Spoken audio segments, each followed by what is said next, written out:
महामानव डॉक्टर भदंत ज्ञानेश्वर, अध्यक्ष भिक्षुक संघ, अब हम लोग के बीच में नहीं रहे। उनकी प्रेरणा हम लोग के बीच रहेगी। वे 90 साल की उम्र में महापरिनिर्वाण को प्राप्त हुए। कई महीनों से वे बीमार चल रहे थे, जिनका इलाज मेदांता अस्पताल में हो रहा था।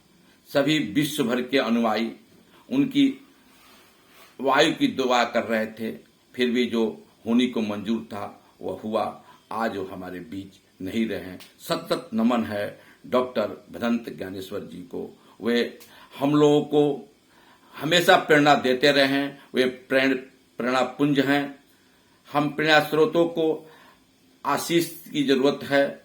हमारे जैसे नादान अज्ञानी बालक, उनको हजारों नहीं करोड़ों लोगों थे जिनके वे प्रेरणा के पुंज थे। वे हमारे बीच आज नहीं रहे। सत नमन है। हम चाहेंगे पूरे विश्व के लोगों से कि उनकी जो क्रियाकलाप था, जो उनका व्यक्तित्व था, जो उनका सपना था, उसको पूरा करें, क्योंकि आत्मा कभी मरती नहीं है। उन्होंने केवल शरीर त्यागा है। जैसे हम लोग कपड़ा त्यागते हैं, उस तरह से उनका 90 वर्ष उम्र हो गया था, उन्होंने अपना कपड़ा चेंज किया।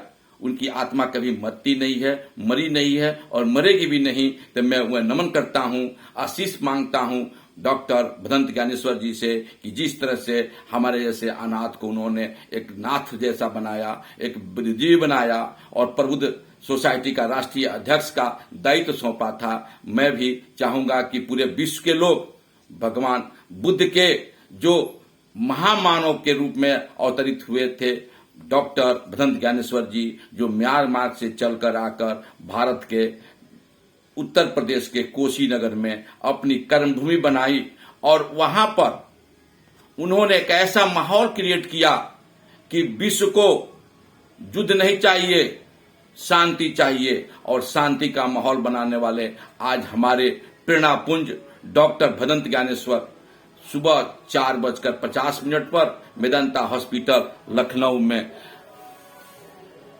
हृदय गति रुकने से महापरिनिर्वाण को प्राप्त हुए और वे हमारे बीच हैं, थे और रहेंगे, क्योंकि उनकी कृतियां, उनकी उपलब्धियां हमको, आपको, सबको विवश कर रही है। और इसी कड़ी में हम चाहेंगे कि उनका पार्थिव शरीर कोशीनगर में 10 नवंबर तक रखा जाएगा, जो उनका जन्मदिन है। यानी 10 नवंबर को हर साल हम लोग डॉक्टर भदंत ज्ञानेश्वर जी का जन्मोत्सव मनाते थे। उस जन्मोत्सव के दिन तक हमारे बीच सशरीर उपस्थित रहेंगे कोशीनगर में। मैं इस माध्यम से, वीडियो के माध्यम से बताना चाहता हूं विश्व भर के बौद्ध अनुयायियों को, उनके उपासकों उपासिकाओं को, संस्थाओं के प्रेमियों को कि वे 10 नवंबर को तक जब इच्छा हो कोशीनगर आकर उनका अंतिम दर्शन करें और अपनी मनोकामना पूर्ण करें। और मैं इस वीडियो के माध्यम से उनको बार बार नमन करते हुए